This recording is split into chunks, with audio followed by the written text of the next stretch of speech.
The most radioactive object on Earth has no official address. It sits in a basement beneath a destroyed reactor.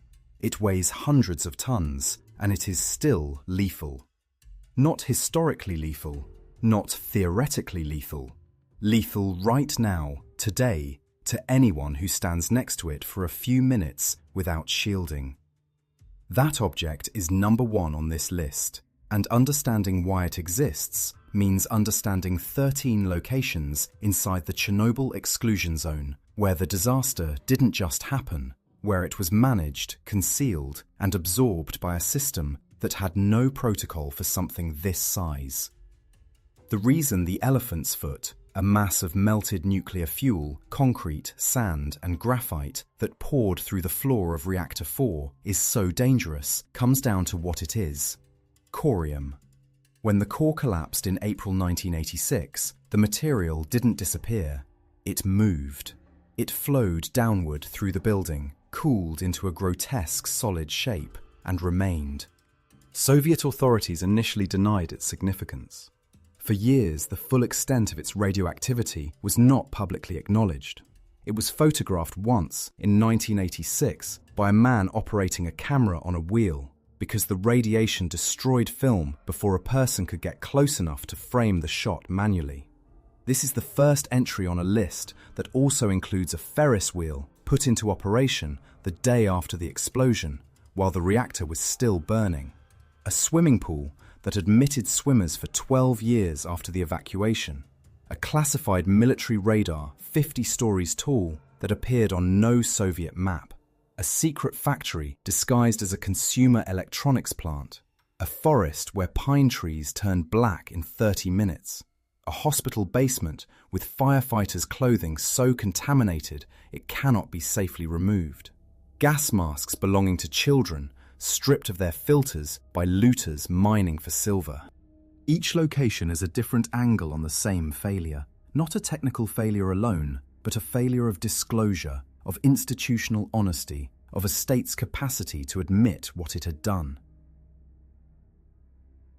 The elephant's foot is where that failure is most concentrated. It is still cooling. It will remain dangerous for centuries. The people who made the decisions that saved hundreds of thousands of lives slept in rooms that had no lead shielding, no protective gear, and no reliable information about what they were actually dealing with.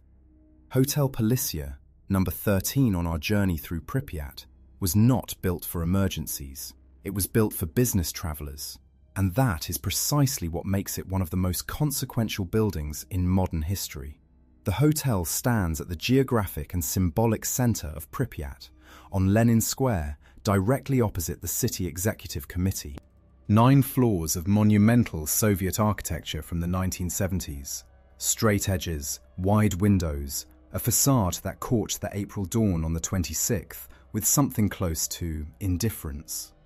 Its original purpose was straightforward: accommodation for engineers and specialists visiting the nuclear city on official assignment. On the night the 4th reactor failed, a handful of those engineers happened to be guests. By morning, the hotel had been transformed. The government commission led by Boris Sherbina arrived and converted Polissya into an operational headquarters. Phone lines to Moscow ran through its front desk.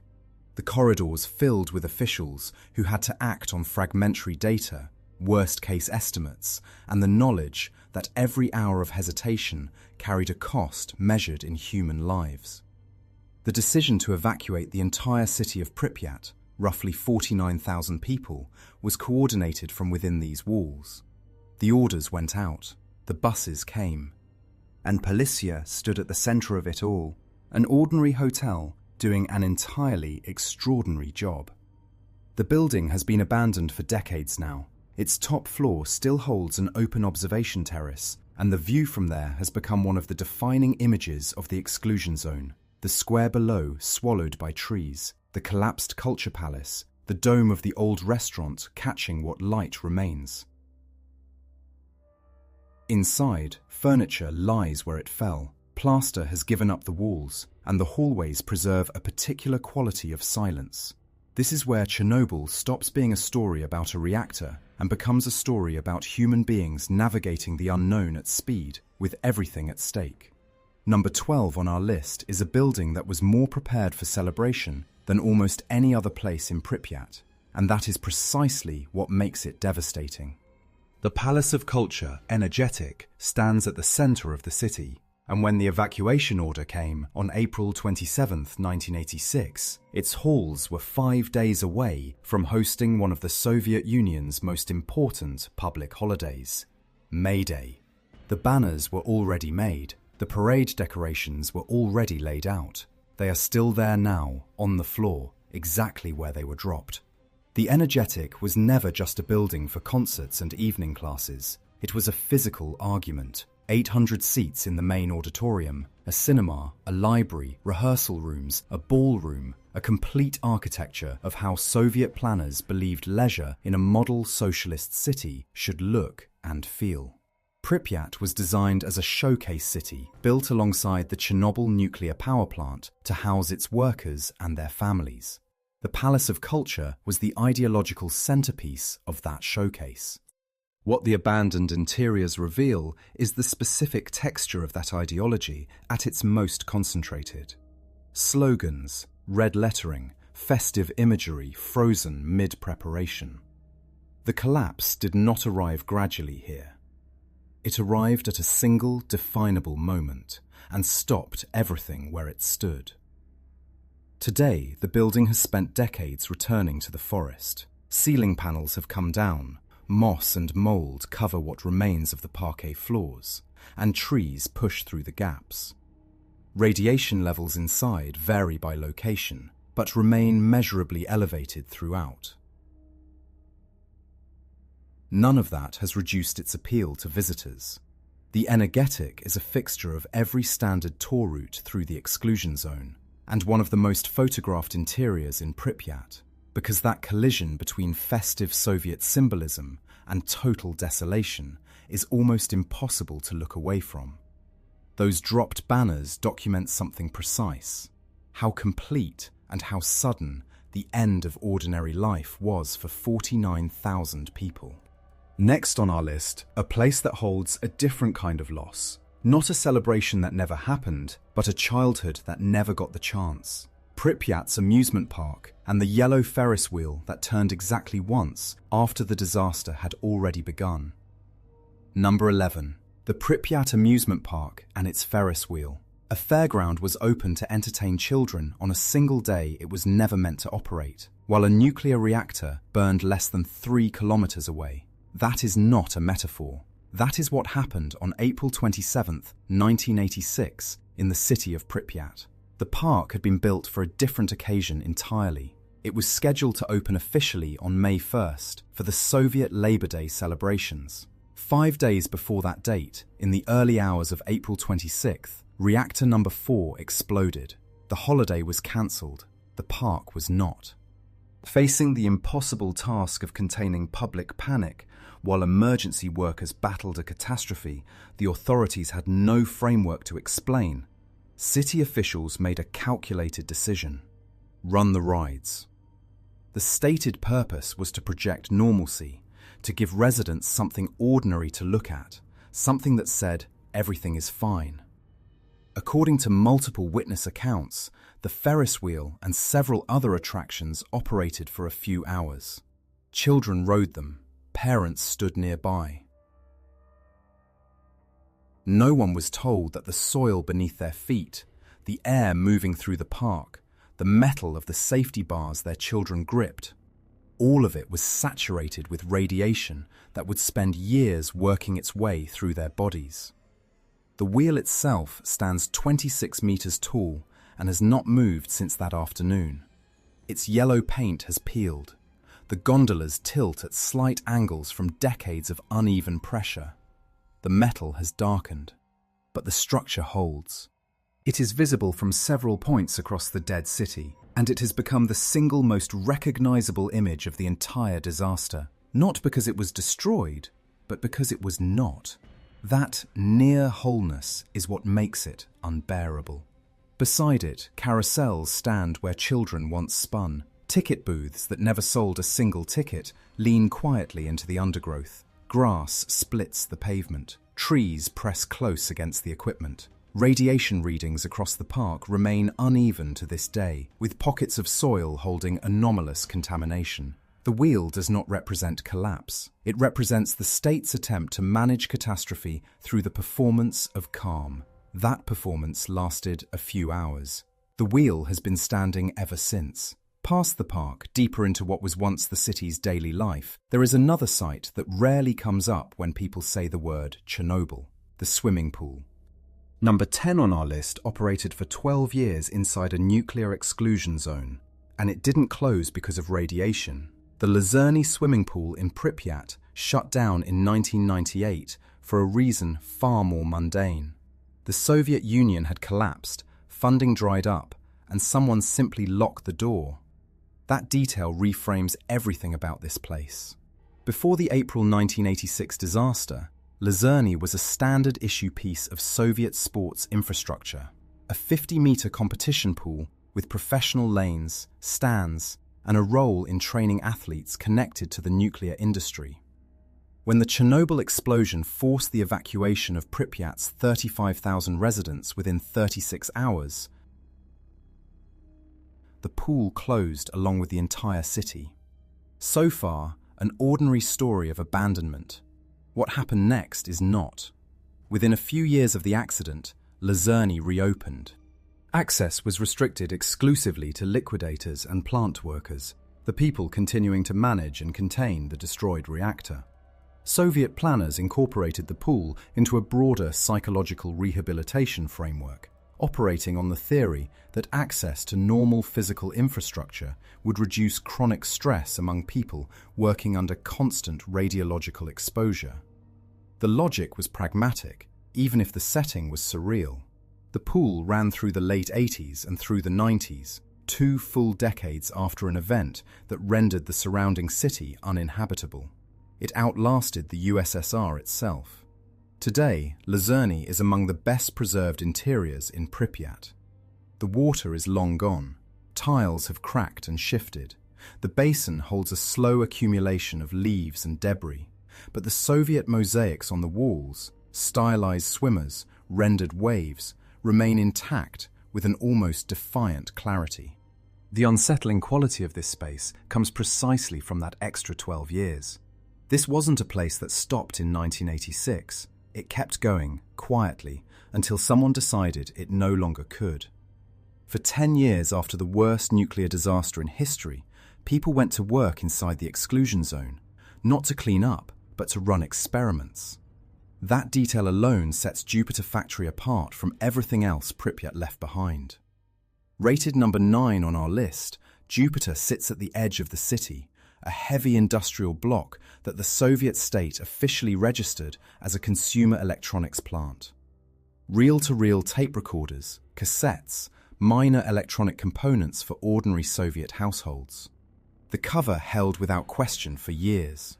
In reality, from the moment Jupiter opened in 1976, it was fulfilling military contracts, manufacturing components for the USSR's defense complex, including military electronic systems whose precise specifications remain partially classified to this day. When Reactor number 4 exploded in April 1986, Jupiter did not simply close.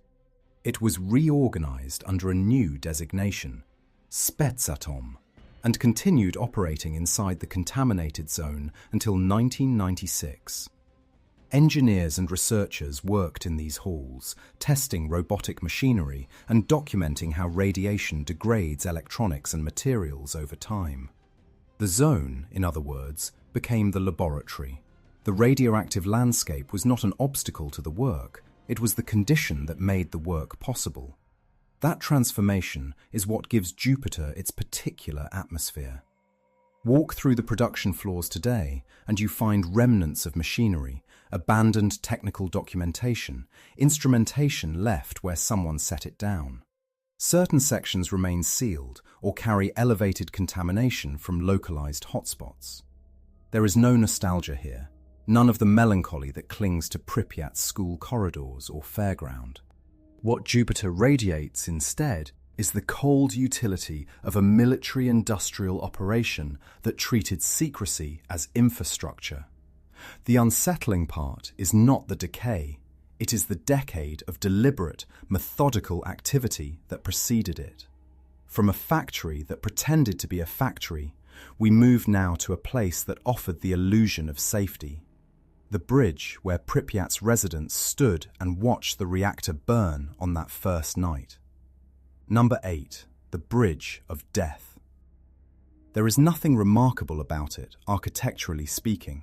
A standard Soviet overpass, concrete and railing, carrying a road across a set of railway tracks at the edge of Pripyat. The kind of structure you would cross 100 times without looking up. But on the night of April 26, 1986, this bridge faced the fourth reactor directly. When the explosion shook the city awake, people did what people do. They went to look. The bridge offered the clearest sightline. Families came, teenagers came. Strangers who happened to be walking nearby stopped and stayed.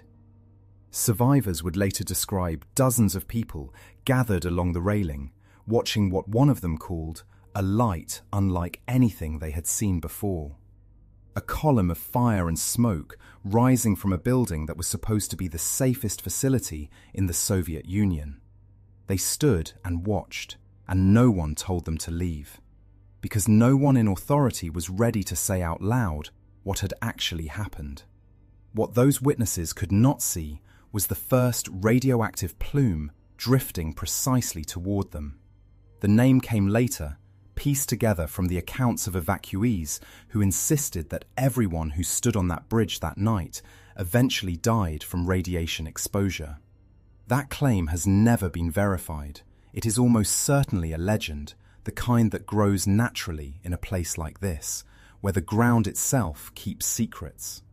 But the core fact is not a legend. People gathered here in the direct path of the initial fallout in the earliest hours after the disaster, completely uninformed and completely unprotected. The bridge is still standing. Cracked pavement, rusted rails, the sarcophagus visible on the horizon behind it. A dosimeter will register elevated readings, though nothing that demands you run. The physical danger has faded into background noise. What remains is something harder to measure, the specific weight of a place where catastrophe first encountered ordinary people, and those people had no idea they were already inside it. From the bridge where Pripyat watched its reactor burn, we move deeper into the zone, toward a site that concealed its true purpose even in peacetime. The most radioactive fleet in Europe has never moved a single meter under its own power since 1986. That is not a metaphor. At the Pripyat riverport, a collection of passenger steamers, tugboats and barges sits grounded in the shallows where they were left after the Chernobyl disaster, and measurements taken from their hulls and the sediment beneath them still return elevated radiation readings nearly 4 decades later. They were not scuttled. They were not decommissioned through any formal process. They were simply forgotten with intention. Before the accident, this port was a working artery of daily life. The Pripyat River flows north from here toward the Kiev Reservoir, supplying drinking water to millions of people downstream. Passenger boats carried workers and their families along the bank. Pleasure craft tied up at the concrete piers on weekends. At the Café Pripyat, built right at the water's edge, people read newspapers over coffee and watched the river move. The café was designed to express something about the city itself. Young, optimistic, modern, facing forward. In the hours after the explosion on April 26, 1986, the port shifted function without any ceremony. Vessels were commandeered for the emergency response. Equipment, personnel, decontamination materials moved across the water. Barges took on radioactive loads along the riverbank. The water absorbed contamination the way water absorbs everything, invisibly and completely. When the acute phase ended, returning those vessels to civilian service was not a priority that anyone revisited. The cafe still holds its Soviet interior intact. Mosaic panels depicting the river and natural landscapes, remnants of furniture, the service counter. It now faces a rusting ghost fleet and an overgrown bank. The visual logic here is precise. This is not a site that commemorates a nuclear explosion. It documents something quieter and more universal. The administrative habit of making dangerous things disappear, not by removing them, but by removing attention from them. Number 7 on this route. Number 6 on our list. For nearly a decade, the Soviet Union successfully convinced the rest of the world that a structure the size of a small city simply did not exist. The Duga radar station, also designated Chernobyl 2, is an over-the-horizon radar installation hidden deep in the forest between Chernobyl and Pripyat, behind multiple layers of rusted barbed wire. On Soviet maps, its location was marked as a pioneer summer camp. In reality, it is one of the largest and most secretive military constructions of the Cold War era. The main antenna array stands 15 stories tall and stretches nearly half a kilometer wide, a latticed steel wall that overtops the surrounding pine forest and still defies easy comprehension as a man-made object. Duga was built in the 1970s to serve as the Soviet Union's forward line of nuclear early warning. An over-the-horizon radar doesn't wait for a ballistic missile to arc above the horizon. It bounces signals off the ionosphere to detect launches thousands of kilometers away. The energy demands of such a system were extraordinary, and the proximity of the Chernobyl nuclear power plant was almost certainly a deliberate engineering choice rather than coincidence. From 1976 onward, amateur radio operators worldwide complained of a sharp, repetitive tapping noise on their frequencies, roughly 10 beats per second, cutting across aviation and maritime bands without warning. NATO analysts tracked it to Soviet military activity and named it the Russian woodpecker. Moscow denied everything. The signal's origin remained officially unacknowledged for years. When Reactor number 4 failed in April 1986, Duga went dark within hours. Staff were evacuated alongside the residents of Pripyat. The antenna has been silent ever since. It still stands in the exclusion zone, hundreds of antenna elements rusting across their multiple tiers, some technical specifications still classified. The scale of what was built here insists on a larger truth. Chernobyl was never only a nuclear disaster. It was the sudden exposure of an entire shadow world.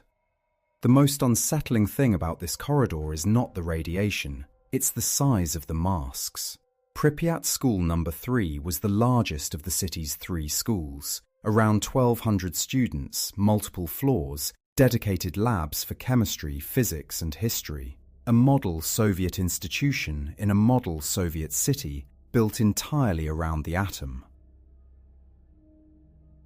Like every school in the USSR, it kept gas masks on site. Civil defense regulations required them. They were stored in dedicated closets and handed out to children during emergency drills, then collected and put away again. When Pripyat was evacuated in April 1986, the masks stayed behind. For years they sat undisturbed. Then, in the 1990s, the looters arrived. They had no interest in the masks themselves. What they wanted were the filters.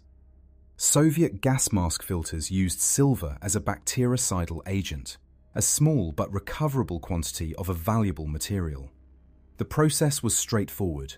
Crack open the filter canister, remove the silver-bearing component, drop the hollow mask on the floor. Multiply that by hundreds. That is how a storage room became one of the most photographed scenes in the entire exclusion zone. A corridor blanketed wall to wall in discarded rubber, cracked eyepieces catching what little light reaches them, straps tangled across each other in layers. The radiation level in the corridor is elevated, not critically, but measurably. Rubber absorbs contamination over decades. Handling the masks is not advised. What the image communicates goes beyond Chernobyl itself. This is a record of two separate acts of abandonment. First, the evacuation that left the city intact and frozen. Then the quiet ransacking that picked through what remained. The masks on the floor are the physical residue of both. And because they are children's masks, small, shaped for small faces, the abstraction of nuclear disaster suddenly has dimensions you can hold in your hands. Rating: 5 out of 5. The machine is more radioactive than the ground it sits on. That fact alone separates the Death Claw, rated number 4 among the most significant objects at Chernobyl's Special Equipment Base, north of Reactor 4, from everything else in this graveyard of abandoned vehicles. Helicopters, fire trucks, armoured personnel carriers, cranes, all of them are contaminated. But the Geiger counter near this grapple bucket spikes in a way that sets it apart even here. The reason is what it touched. After the explosion in April 1986, chunks of burning graphite and fragments of nuclear fuel from the destroyed reactor core were scattered across the machine hall roof and inside the crater itself. No human being could work in that zone for more than a few seconds. Dosimeters maxed out immediately. The specific activity of the material was, in the technical language of radiation physics, incompatible with life under any sustained exposure. So they sent the machine. The grapple bucket was fitted to the boom of a crane excavator and operated by remote control, as much as that was possible when radiation was actively disrupting the electronics. Circuits failed. Operators worked half-blind, correcting errors from a distance. Each time those steel jaws closed, they made direct contact with material from the reactor core. After a certain number of working cycles, the machine crossed a threshold from which there was no return. It could not be decontaminated. It could not be moved beyond the exclusion perimeter. The only option was to leave it where it stopped. What remains today is a massive steel structure with its fingers open, suspended in that final grab, as if waiting for a hand that will never come to release it. Rust, the colour of dried blood, covers every weld seam. The metal has absorbed the isotopes permanently. Corrosion changes the surface, but not what is embedded inside it. The Liquidators who operated it called it the Death Claw, and the name has held. It is not an exhibit. No fence marks it off. No plaque explains it. It is a spent tool in a field of spent tools, all of them unable to leave the place where the disaster ended their working lives. The Death Claw represents what was used to fight the catastrophe. The next object is the catastrophe's most visible scar. The Red Forest was not killed slowly. It died in hours. The trees here are alive. That is the most disturbing fact about the Red Forest, object number 3 on this list, and it takes a moment to fully register. The original pine forest died in roughly 30 minutes on the night of April 25th to 26th, 1986. What you are looking at now is what grew back, and what grew back is wrong. When the first radioactive plume escaped from the exploded Reactor 4, it moved west. About 1.5 miles from the destroyed structure, it passed directly over this stand of pines. The needles absorbed beta radiation and gamma particles at an intensity that destroyed chlorophyll almost instantly. Soviet official documentation recorded absorption doses at levels lethal to plant tissue within minutes of exposure. By morning, the trees were still standing. By the end of the following week, 10 square kilometers of forest had turned the rust-orange color that gave this place its name. Soviet authorities faced a contamination problem with no clean answer. Dead trees couldn't be left upright. They were sources of secondary radioactive spread. But felling them risked dispersing accumulated isotopes into the air. The solution was to cut them down, bulldoze them into trenches dug into the exclusion zone soil, and cover them with sand. Those burial sites are still radiating today. The ground beneath this forest literally contains thousands of tons of radioactive organic material. The second-generation trees that grew in place of the originals are what give the red forest its current visual character. Trunks curve, branches extend at angles that have no precedent in normal conifer growth.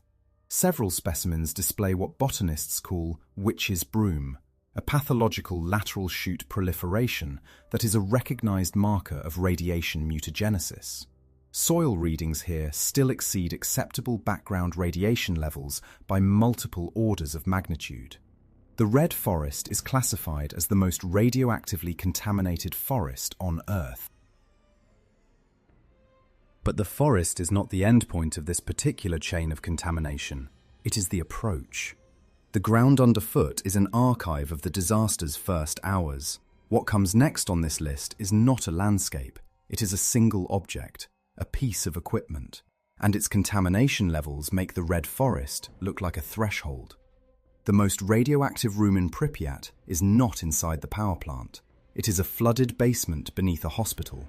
Beneath Medical Sanitary Station 126, the gear worn by the first firefighters to battle the Chernobyl reactor fire has sat underwater since April 1986, and the radiation levels down there remain high enough that a person can only safely stay for a matter of minutes. To understand why, you have to go back to the first hours after the explosion. Crews were called to what dispatchers logged as a standard rooftop fire at the fourth reactor block. What they found was open reactor graphite burning in the night air. They had no idea. They worked without adequate protection, and by the time they were driven to this medical station, their uniforms, boots, helmets and gloves had absorbed an extraordinary dose of radioactive isotopes. Staff stripped the clothing off them in the admissions area and threw it all down to the basement. It was a practical decision made under chaos. No one planned for the building to be evacuated permanently 2 days later. The clothes never left. Groundwater eventually rose and flooded the basement, sealing everything under a layer of murky water and silt. The fabric, rubber, and leather decomposed over the decades, but radioactive material does not simply vanish because its host material rots. The isotopes transferred into the water, into the sediment, into the concrete walls themselves. The basement became a closed system, concentrating contamination with nowhere to go. Researchers who have descended with dosimeters describe an immediate, sharp response from the instruments. Beneath the surface, dark, shapeless masses, boot fragments, and rusted equipment trolleys are still visible. This is location number 2 among the most dangerously radioactive sites in the exclusion zone. It is not a reconstruction or a memorial. It is an untouched record of the first human contact with the open reactor, preserved exactly as it was left. A few seconds of exposure to the elephant's foot in 1986 was enough to kill you within 48 hours. The photographer who first captured its image did so using a makeshift camera mounted on a long pole, standing at the absolute limit of survivable distance, and he still received a dose sufficient to cause serious radiation injury. That single fact tells you almost everything you need to know about what lies beneath reactor number 4 at Chernobyl. The elephant's foot is corium, a substance that had never existed outside theoretical calculations before April 1986. When the reactor exploded, the melted nuclear core, uranium dioxide, graphite, sand, zirconium cladding fragments, and structural steel burned at temperatures believed to exceed 1,200 degrees Celsius. Over the following weeks, that mass worked its way through nearly 2 meters of reinforced concrete before solidifying in the subterranean chambers below the reactor. What it left behind resembles the wrinkled, grey-black leg of some enormous animal, which is precisely why Soviet workers named it as they did. The largest formation weighs an estimated 2 tons. In 1986, its surface was emitting roughly 10,000 roentgens per hour, enough to render a person unconscious in approximately 30 seconds and cause death within 2 days. Nearly 4 decades of radioactive decay have reduced that figure considerably, yet the object remains acutely lethal and will continue to be so for thousands of years. It is not a relic. It is not debris. It is an ongoing radiochemical reaction locked inside a motionless form, and it remains the single most radioactive object on the surface of the Earth. This is where the true scale of Chernobyl begins to become measurable. But to understand how the first humans ever reached this place, and what it cost them, you have to climb back up to the surface, to a flooded basement where the clothes of those who stood closest to the fire on the first night still lie exactly where they were left. The most radioactive object on Earth is not a weapon. It was never meant to be a weapon. It formed by accident in the basement of a destroyed reactor when melted nuclear fuel mixed with concrete and sand and cooled into something that has no name in classical physics. Not solid, not liquid, not any known state of matter. Scientists called it the elephant's foot. A 2-minute exposure in 1986 was a death sentence. This is where Chernobyl's story ends.